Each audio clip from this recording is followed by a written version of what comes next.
பயப்படாதீங்க, வருடங்கள் உங்களுக்கு இருக்கிறது. அதனால ஆண்டவர் சொல்லுகிறார், பயப்படாதே. நீ இப்பெல்லாம் இல்ல, இன்னும் நீங்க நிறைய ஆசீர்வாதங்களை, நன்மைகளை பார்க்க வேண்டி இருக்கிறார். அல்லேலூயா. தைரியமா இருங்க, கர்த்தர் உங்க கூட இருக்கிறார். நான் தனிமையா இருக்கிறேன், ஆமென், யார் எனக்கு உதவிக்கு இல்ல, இருந்த கணவரும் ஆமென் இப்போது இல்ல, பிள்ளைகளும் இப்போது இல்ல, தனிமையா இருக்கிறேன். இல்ல, ஸ்தோத்திர, சூழ்நிலைகள் என்னை தனிமையா அந்த இடத்துல வச்சிருக்கு. பயப்படாதீங்க, கர்த்தர் உங்களோடு கூட இருக்கிறார். யார் இருக்கலாம், இல்லாமல் போகலாம், ஆனா என் ஆண்டவர் எப்போதும் உங்களை விட்டுவிட மாட்டார்.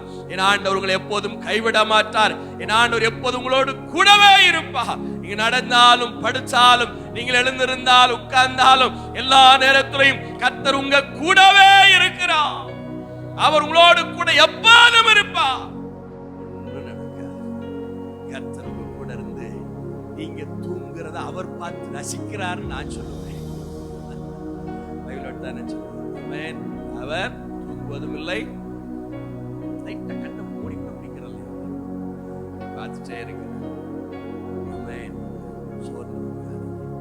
பயப்படாது, துணிவா இருங்க, தைரியமா இருங்க.